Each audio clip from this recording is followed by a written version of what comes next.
Hello guys, good morning, good morning. So welcome back to my YouTube channel again. So for today's video guys, so ito yung ma-share natin sa ating video for today is our daily sales. Kumusta yung ating daily sales na andito na tayo sa may probinsya. Wala na tayo sa Davao City, ano? So dito tayo sa probinsya. So mag-evaluate, mag-check po tayo. So kumusta yung ating daily sales dito sa probinsya guys. So ayan, so for today's video guys, so namili po tayo ng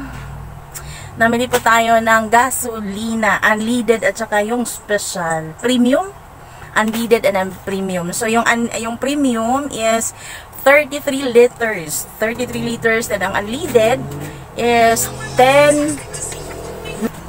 So continuous tayo, interruption So, yung 10 yung unleaded is 10 liters lang guys kasi talagang sellable yung premium or yung special kaysa unleaded dito sa amin. So, ito yung ano natin for today's video.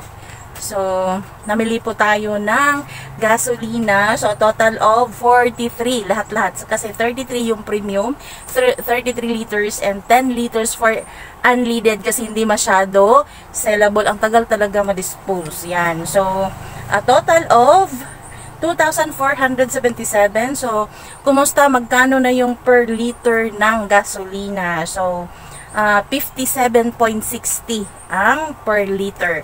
So, ito yung binili namin today. Today is Saturday. Ayan. So, I think in 1 week, so twice po kami bumibili ng gasolina. So, ito yung resibo. Ayan. So, 2,477. So, ito yung natin. So, hindi pa tayo nakapamili. So, ito yung benta kagabi. So, ayan. So, yung may share natin ngayon, kumusta yung ating daily sales? May daily sales bang ginawa si Esther Charis? Meron na talaga. So, nag-try po ako na gagawa ng daily sales everyday. So, ayan. Ito yung notebook natin. Ito yung notebook natin guys for daily sales. And talagang hindi talaga maiiwasan na yung tindahan. Maliit na nga. Pinaikot-ikot pa yung pera dito sa tindahan. Hindi talaga maiiwasan na meron talagang uutang at uutang. So, ayan. Dito sa harap is our daily sales and the back here is mga utang. Listahan ng mga utang.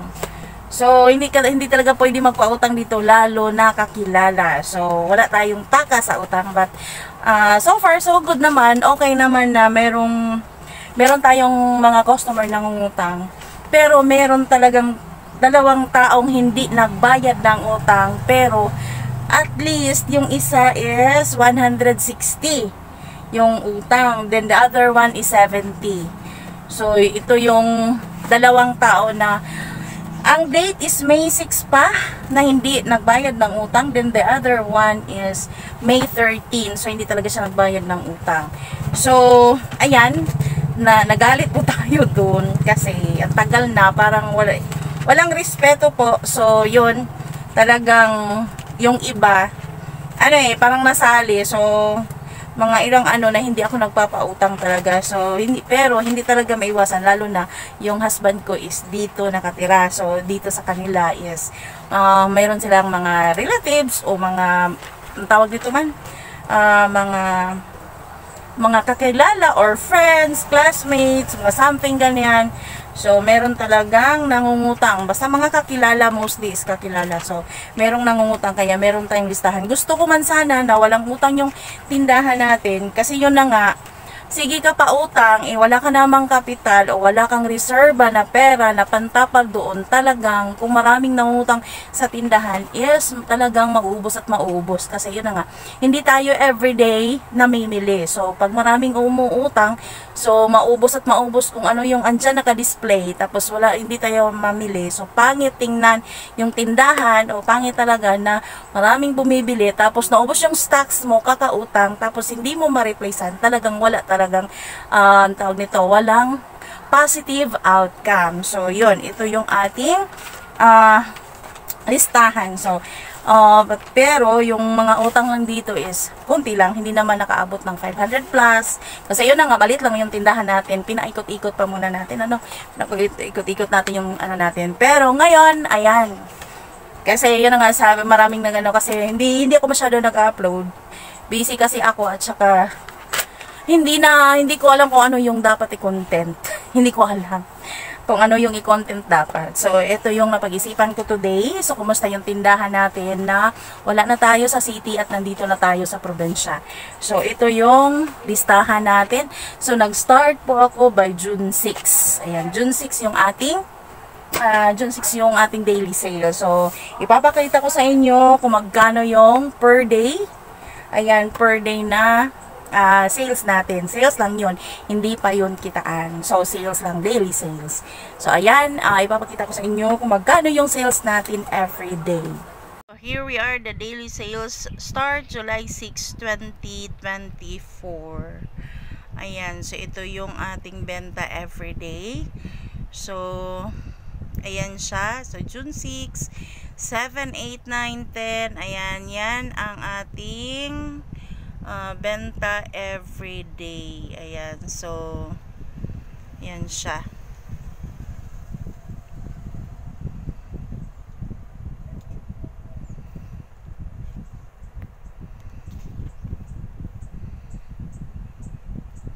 So, ito na yung maliwanag. Kasi may electric fan, kaya So, hanggang August 8. Ayan. So, ito yung daily sales natin every day. So, yung pinakamalaki natin, that is Saturday, with, to siya, June. So, Saturday, that is July 27. So, may tayo, yung pinakamalaki is 13,420, the bigger. So, ayan, ito yung daily sales natin every day. So, ayan. So far, so good kasi yun na nga, hindi na po tayo nag-re-rent ng pwesto. So, even maliit lang yung ating bahay kubo na merong tindahan, pero okay na yun kasi hindi na tayo nagre-rent. So, yung babayaran na lang natin is yung ating kuryente at saka water. Yung water namin is malaki ngayon na month kasi yun na nga, nagluluto po tayo ng siomai, so hugas ng hugas. Ayan, at saka mainit dito. Talagang medyo may time talaga na hindi maiwasan na sobra na yung pinapaligo ko. Ayan. So, be honest lang. So, yun ang dahilan kung bakit siya malaki yung tubig namin. 500 plus yung tubig namin. So, for today's video guys, ito yung ating daily sales. So, ayan. So, up to to siya, August, ganyan. So, July, up to August 8. Ayan, ito yung ating benta every day. Ayan siya po. So, ayan, bago lang tayo speaking of utang. So, may nangutang na po sigarilyo, choris. Sigarilyo na pong giutang guys, pero wala tayong magawa. Pero okay naman din yun kasi bayaran daw niya mamayang hapon. Pero sana hindi lang makaabot ng 2 weeks, 3 weeks, 4 or 1 month. Yun. Okay lang man magpautang kasi hindi talaga maiwasan. Basta hindi lang makaabot ng almost 1 month. Pero nice sana pag mag-utang once a week. Kasi yun na nga, pareho kami na walang work. So walang work si husband. Walang work din ako. So paano na lang kung palaging magpautang. So maganda sana once a week. No? Once a week pag may mag-utang once a week. Pero sana pag may mag-utang once a week to pay. So maganda. So, meron talagang time na hindi makaabot 2 weeks, ganyan. So, okay lang yun. Okay na lang kasi no choice, charis. So, maganda pag walang utang. Kasi walang iisipin na ganito, ganyan. Diba? So, pero wala din kasi lumalaki tayo na utang din. Galing din, lahat na, lalo na sa amin dati, 10 kaming magkakapatid. Lahat is galing sa tindahan, utang. So, ngayon naman, andito ako may tindahan. So, utang naman din. So, ako naman din. So, ano na lang, isipin na lang natin na, ano lang, give and take na lang po. So, simple lang ang buhay. Ano na lang, enjoy na lang natin ang life. Pero may time talaga na hindi maiwasan na makapag-isip na kung ano-ano, charis. So, ito lang yung, ano natin, ito lang yung mai-share ko for today's video, guys. Ayan, so, hanggang dito lang siguro guys. So, but may nakalimutan ako. Kumusta yung ano natin guys? Meron, totoo ba yung ano? Marami na akong nabasa about San Miguel at saka Red Horse. So, magtaas siya by September 1. So, kung sino yung may mga kapital dyan, ayan. So, ano na tayo? Mag-ipon at mag-ipon kasi coming na yung pagtaas. So, coming na yung pagtaas. So, kung sino yung may mga kapital dyan, mag-ipon na kayo kasi mahal din yung itataas na presyo. So, ayan. Kagaya noon sa amin, kasi nalaman ko yun kay 4S Vlogs. Kay 4S Vlogs dati. Doon ko nalaman na magtaas yung Marlboro. Then, the next is yung si Mighty. Diba? So, very nice noon dati yung nalaman ko na magtaas yung cigarette kasi meron akong kakilala sa kung saan ako galing nag-work. So, sila yung nagsabi na, kung baka may capital ka dyan, mag-ipon ka na kasi every rim is 200, almost 200 or 200 yung itataas na presyo. So, doon na talaga nag-start kasi ang liit lang yung tindahan ko dati.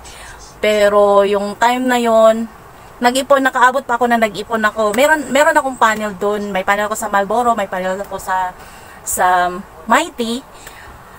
Pero, wala akong cash noon. Pero pagkatapos, one time, napasyal po ako doon kung saan ako nag-work. Ayan. So, ginawa ko doon is nagprenda po tayo ng sing-sing. So, yun, nagprenda. So, yun, talagang marami. Ang dami kong cigarette noon. Ang dami. Tapos, the next one is, meron pang binigay na allocation sa mga tindahan for the last day. So, naka-avail pa ako noon. Kaya, ang dami-dami kong cigarette noon. Kaya, doon nag-start ang lahat. So, ngayon naman, kung sino yung may capital, mag-ipon na kayo kasi tataas at tataas naman din yung presyo. So, ayan, thank you so much kay Kuya EJ kasi doon ko nalaman sa kanya na magtaas. Ayan, so, 10 pesos per bottle yung itataas. Sabi nila yun. Marami akong nabasa. So, confirm, magtaas na siya po. So, ayan, hanggang dito na siguro. So, maraming salamat sa ating mga kasari na nagbibigay ng mga advance information. So, ayan, makatutulong sa ating mga tindahan kung ano yung magtaas. Diba?